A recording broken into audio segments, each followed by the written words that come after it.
Hi, I'm Tim Parry, Senior Content Manager at Multichannel Merchant. I'm with Brad Wolansky, the President of Consumer Direct and CMO of Yankee Candle. And we're talking a little here at IRCE 2013 about trends in e-commerce and what's coming up the road for the e-commerce industry. Brad, Cyber Weekend 2012 was the biggest one yet. Have you guys started thinking about Cyber Weekend 2013, and how are you guys preparing for the onslaught of customers? Sure, of course we've been started to think about it, Tim. Really the first place we start with is the offer. So we can pretty much assume that if we do the right things in terms of traffic generation and marketing, we're going to get traffic, because the weekend has such momentum as it is at this point that people are coming. Certainly we're going to have to put a lot of effort to get even more people to come than last year, but let's assume for the moment that we're going to get the traffic.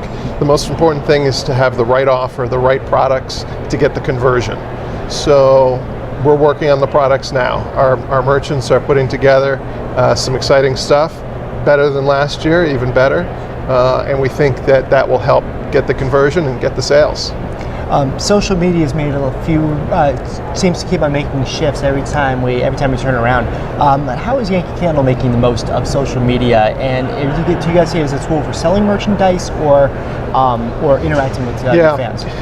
Tim, my view on social media is sort of like that old Woody Allen joke that 80% of life is just showing up. And my strong opinion is that we need to be present in those places that our customers are. So we need to be present and fully accounted for and interacting on Facebook, on Pinterest, on Twitter, and we need to be there in the way that she wants us to be there. I do think that it's really about engagement. It's about extending the brand. It's not a hard sell. It's really interacting with her in the way she wants to be interacted with. So we've expanded what we're doing to support social this year. We've gone from a one-person kind of dedicated approach to a team approach, so that we're available 7 days a week, almost 24 hours a day, to interact in those channels.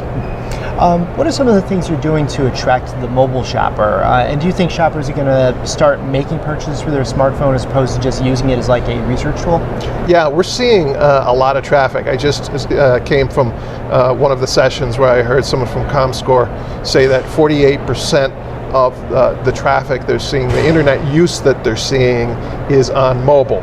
And just for definition, because it always comes up, when I say mobile, I'm including tablets within there, and I think other people do as well.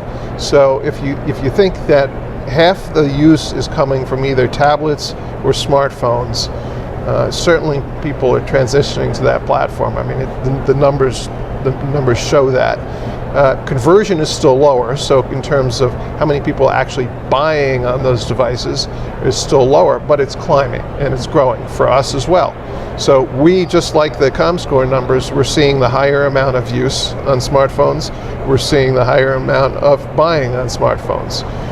One phenomenon which we're monitoring and trying to sort of figure out the data is we're seeing multiple screen use. So we're seeing people who may start on their smartphone, may look at an email on a tablet, may ultimately pull the trigger on a sale on their laptop, trying to pull together that multiple screen use, so potentially viewing something 3 times before actually buying, is something we're trying to get our arms around. When it comes to showrooming, since you guys have a unique product in your store, is that still a concern for you guys anyway, or is someone who's going to be buying Yankee Candle still going to be buying a Yankee Candle? We make the product, we're vertically integrated, so if they buy a Yankee Candle anywhere from anyone, I'm happy. So really this issue is more about education and learning about it. And so if she takes out her smartphone in any of our stores or in Bed Bath & Beyond where we sell our product, or any of our other customers, I'm all for it. Have her go and learn more information. For us in our situation, any way that I can make a sale of our product anywhere, I'm happy. Back to the multiple screen use then too. Is this, are you guys doing anything like integrating social sign-in, or just trying to get people to register by email and log on when they get to your site to help track that? We're looking at it. It's a matter of course, tagging and cookies and following folks and to understand if we could recognize them in multiple places. I think more work to be done. And as we bring together our platforms, so a lot of us have separate platforms for mobile versus a website, and sometimes those multiple platforms don't talk to each other as best as they could. So those are the improvements on the docket. You've worked for a few different direct-to-customer merchants over the past 7 or 8 years, but have you seen over that time the relationship between the front end and the back end of the business kind of coming together? Do you work a lot more with the back end at Yankee Candle than you may have at other places? In this business, it's really about fulfilling on the promise. So out front, we're out there marketing to get people to come in. We have to give them a great offer to get them to convert. Then we have to deliver. And we have to deliver with a great feeling of brand, because when they get that box on their doorstep, that's the last feeling of brand that they get from us for a while. So the back end, the fulfillment, the logistics, the website, all of that stuff that the customer doesn't necessarily see nor care about is critically important to get right. So I have to say that really over my career in this business, it's always been both. It's always been, we have to get the whole logistics right, but we also have to get the front end right to keep us looking credible.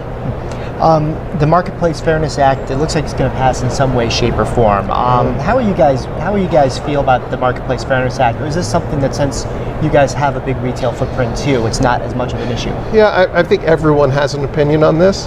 I would sort of make this akin to discussing religion or politics around a family dinner. You sort of want to stay away from it, but because everyone has their own polarized opinion. For us, you're right, since we have stores, we have 550 of our own company-owned stores. We're in most states in the nation, so we're already collecting sales tax. I think that it's interesting that this topic, or the debate around this topic, has sort of morphed over time. So one of the key pillars in this debate it still is, but I think used to be more, this idea of, it'd be so difficult to collect sales tax, and it would be such a burden on people to collect sales tax. I think that's still an issue, particularly for smaller retailers, and that's the argument.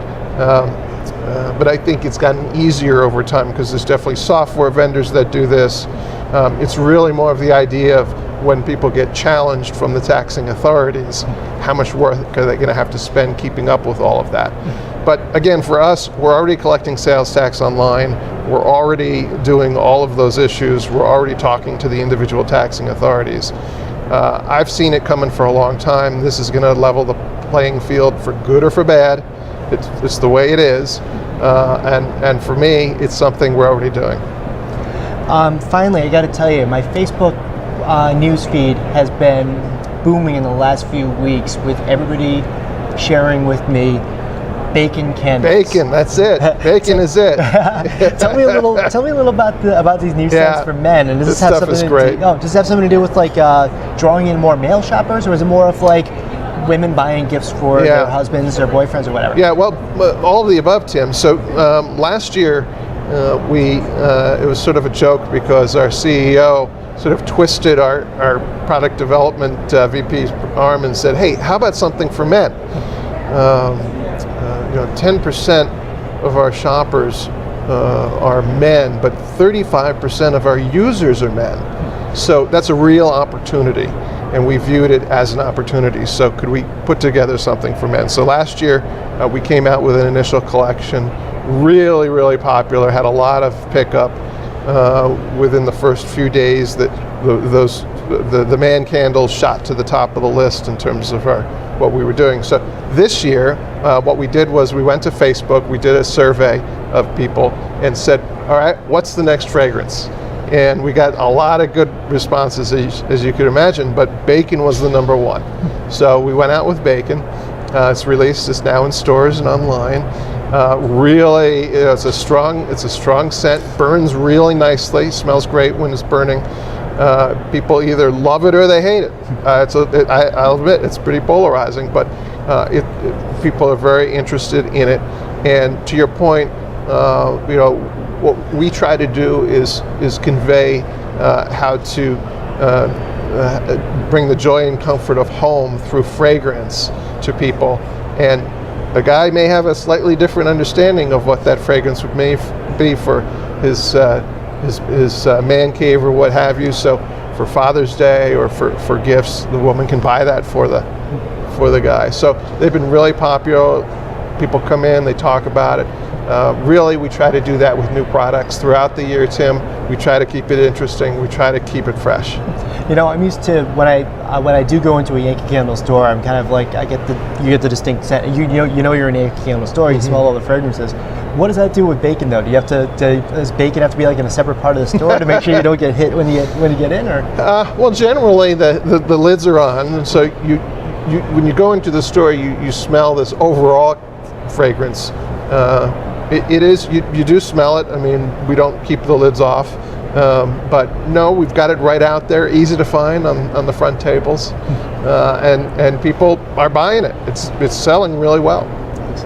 Well, Brad, now I know what I'm getting my father for Father's Day. There you go. Hopefully my son will get me one too. But Thanks, Brad, Tim. Thank you so much for spending time with us today, and enjoy the rest of IRCE 2013. What a pleasure. Thank you, Tim. Thanks.